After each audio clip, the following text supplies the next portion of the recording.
The scripture this morning is from Colossians chapter 3, verses 5 through 12. Put to death, therefore, whatever in you is earthly: fornication, impurity, passion, evil desire, and greed. On account of these, the wrath of God is coming on those who are disobedient. These are the ways you also once followed when you were living that life. But now you must get rid of all such things: anger, wrath, malice, slander, and abusive language from your mouth. Do not lie to one another, seeing that you have stripped off the old self with its practices, and have clothed yourselves with a new self which is being renewed in knowledge according to the image of its creator. In that renewal there is no longer Greek and Jew, circumcised and uncircumcised, barbarian, Scythian, slave and free, but Christ is all in all. As God's chosen ones, holy and beloved, clothe yourselves with compassion, kindness, humility, meekness, and patience. Let us hear what the Spirit is saying to the church. Thanks be to God. I have to move this lectern back a little bit to drop that ringing out. Is that going away? Good, there's no more room for me behind it. Joseph had every right and every reason to be bitter. He was an Arab living in Israel. His father died a very violent death in 1967. And as a young boy, he saw his father's mutilated body. Yusuf had every right to be bitter. The loss of his father's income pushed the family into poverty, and he was forced to move quite frequently wherever his mother could find an affordable place to live. Yusuf had every reason to be bitter, but he did not become bitter. I'd like to read a part of a letter to you of someone else who had every reason to be bitter. On Friday, more than a year ago, my estranged husband came to visit me at my parents' home. He came relatively frequently, ostensibly to visit our daughter, but really to try to win me back. Shortly before he left on this particular day, he asked me to show him a copy of our life insurance policy. He asked if we were paid up on it, and he asked me to double check my reading of the suicide clause. By the time I closed the door behind him that evening, his intentions were obvious. David was going to commit suicide. I said goodbye, expecting that I would never see him alive again. I could hardly contain my excitement. You see, my charming groom had become violent shortly after our marriage. Within months, I had grown so terrified of him that I would not do anything, even turn on the television without his approval. He was extremely jealous and soon forced me to throw away my address book, my high school yearbooks, and even pictures of my family. He threatened my life, humiliated me in public, and flirted openly with other women. All the while, he would occasionally show such amazing tenderness and remorse that for 2 years I could never bring myself to leave him. Finally, at the urging of our marriage counselor, I escaped to my parents' home with their love and support. I slowly began to pull away from the bonds of my attachment to David. But he, more and more urgently, tried to win me back. I feared him, yet at the same time, I needed him.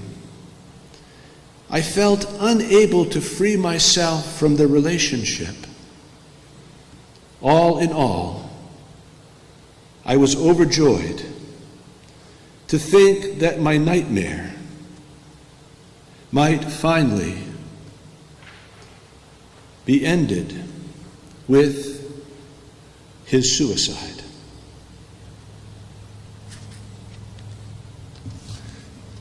She had every reason to be bitter.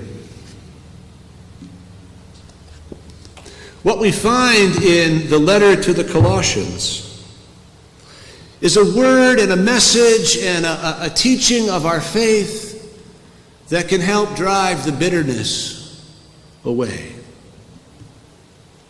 Now, this letter was probably not written by the Apostle Paul. It's a part of those letters that we believe were written by one of Paul's disciples, someone who spent a great deal of time with Paul, who understood the way he thought and what he taught, and after Paul's death was able to continue to articulate the things that Paul believed and offer that as wise counsel and rich blessing to the church. And the counsel is indeed wise. Put to death whatever is inside of us that is destructive. Let it go. Put it aside. And we're encouraged to drive out the things we do that cause ourselves and others great harm.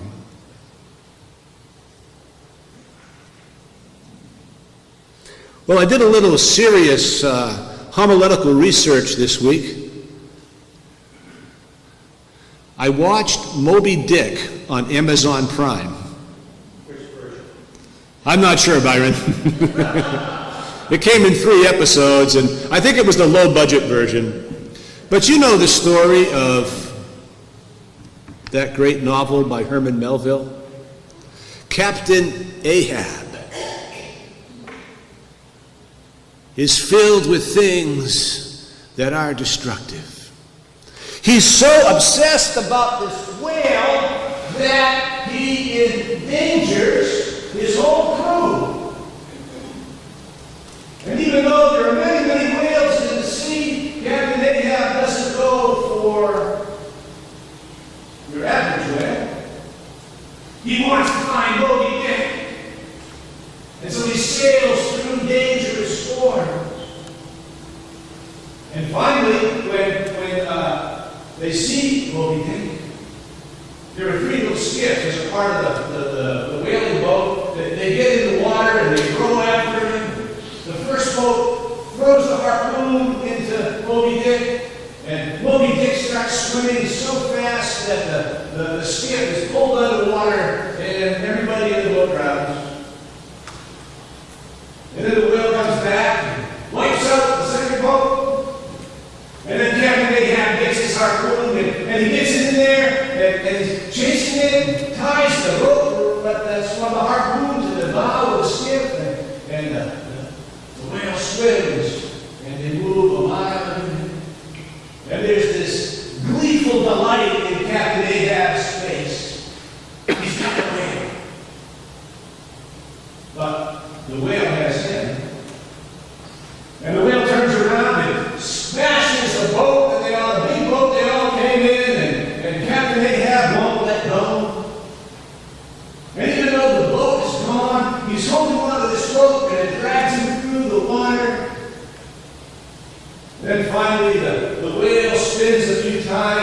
Captain Ahab gets caught up in the rope around the whale. And that's the last we see of Captain Ahab as Moby Dick sails, swims away.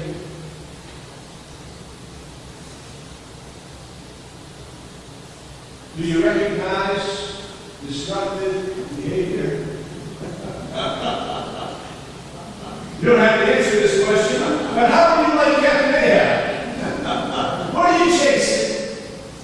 What do you think you just have to do? That doesn't really need to be done. What does it take to be free?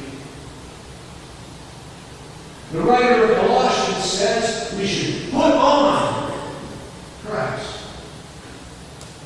Put on. The way you put on a shirt. It's a decision. It's a discipline. Each and every day to decide in advance what are the values you will live by. How will you connect to the Christ of our faith so that we live not by the natural self-destructive impulses that we all carry, but that we reach for the holiness and the goodness that we see in Jesus Christ. The writer says, put on Christ, and you'll avoid the bitterness and the brokenness.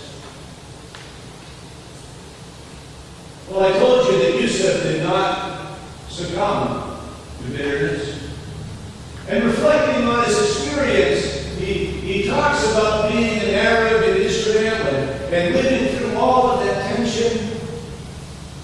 And he said one day he was standing with a friend who was Israeli, and the person dropped a box, and in the box were lots of coins.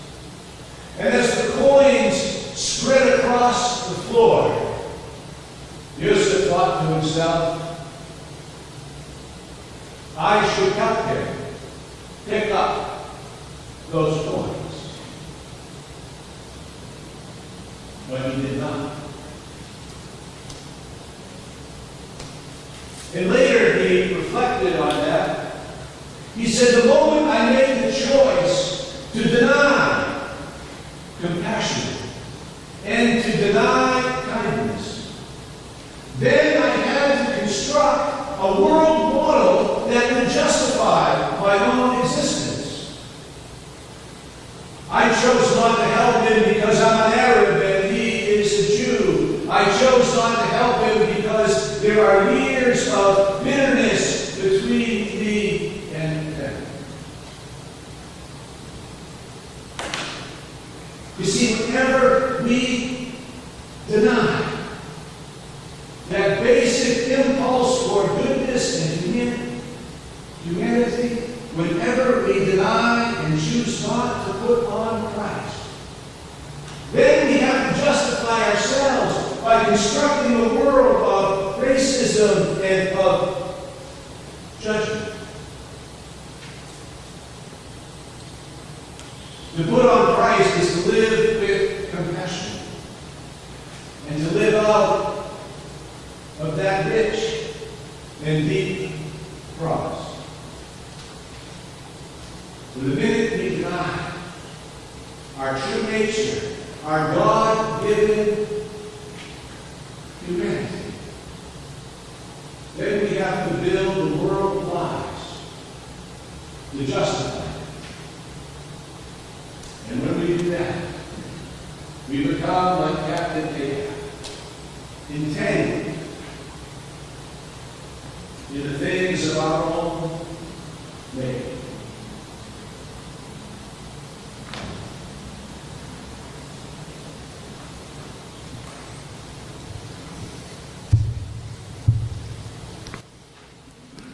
Joseph had to horribilize Mordecai in order to justify not helping him. I'd like to finish the rest of that letter for you.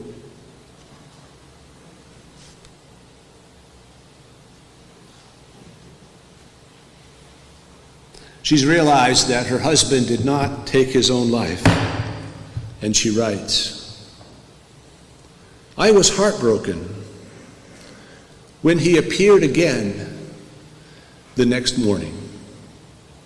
He was very depressed and proceeded to tell me the events of the night before.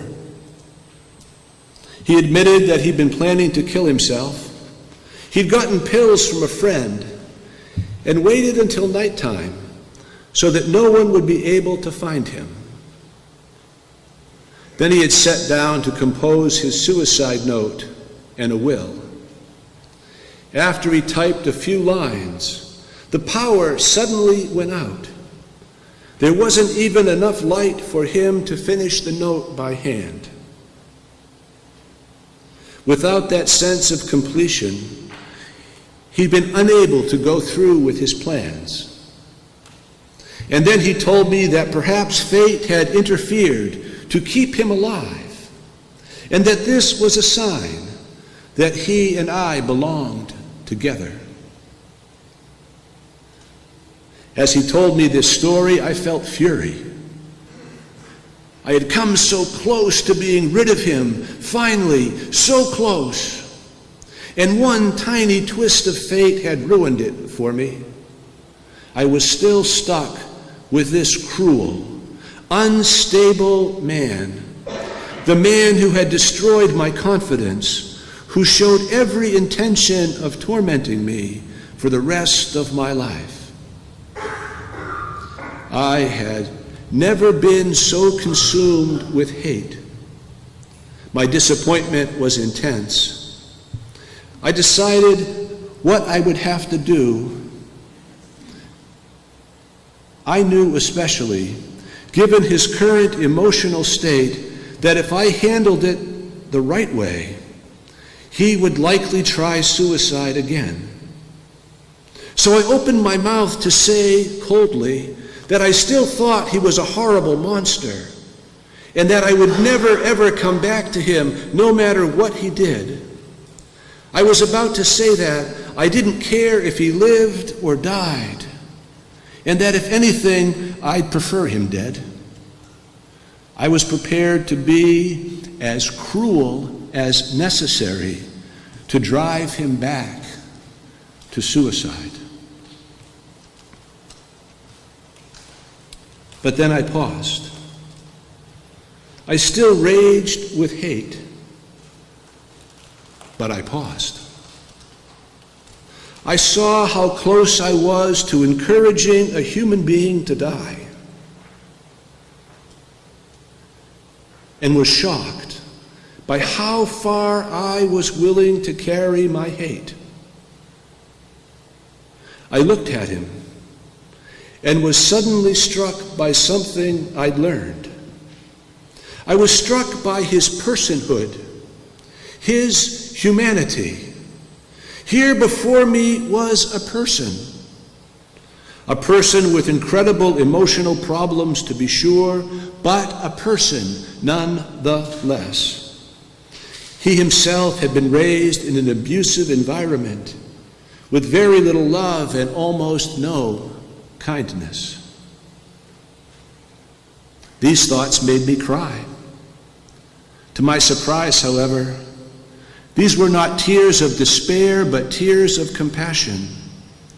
After all, this was a man who had intended to end his life. I found myself putting my arms around him to comfort him.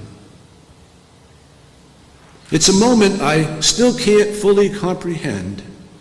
In spite of everything he had done to me, I was consumed with love. And most surprising to me of all, from that moment, I began seeing David as a person. I was never again tempted to return to that relationship. I had thought loving David meant that I had to stay. That's partly why I had felt trapped. But it turned out in my case that being freed from the need for justification for not loving him is what allowed me to leave, and to do so compassionately, calmly, without the bitterness that could have burdened me for a lifetime.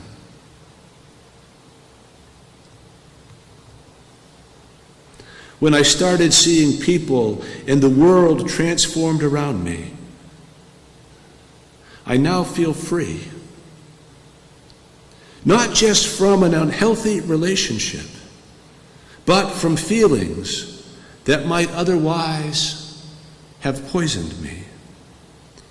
My life certainly would have been easier had I never married David, but I will always be glad I did not encourage him to die.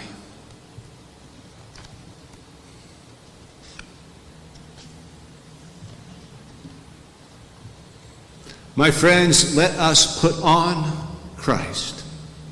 Let us choose to see in Jesus of Nazareth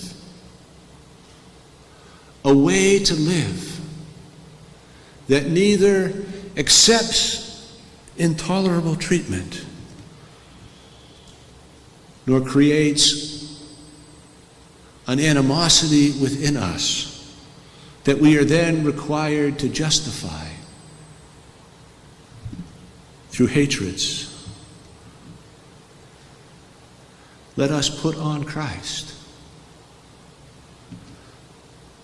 that we might not be broken by the brokenness of the world.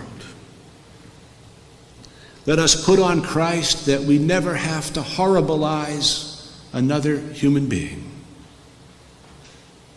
Put on Christ that we might not become bitter.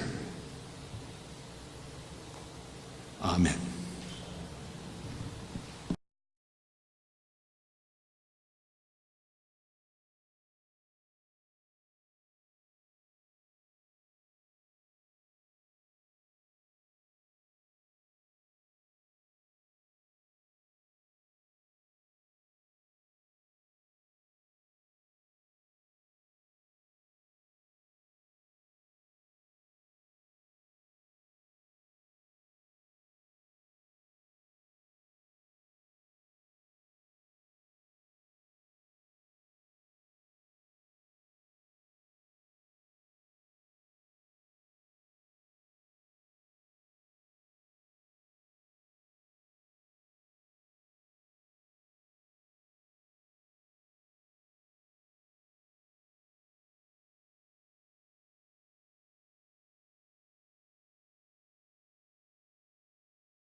Yeah, I'll rise up, rise like the day. I'll rise up, I'll rise unafraid. I'll rise up, and I'll do it 1,000 times again.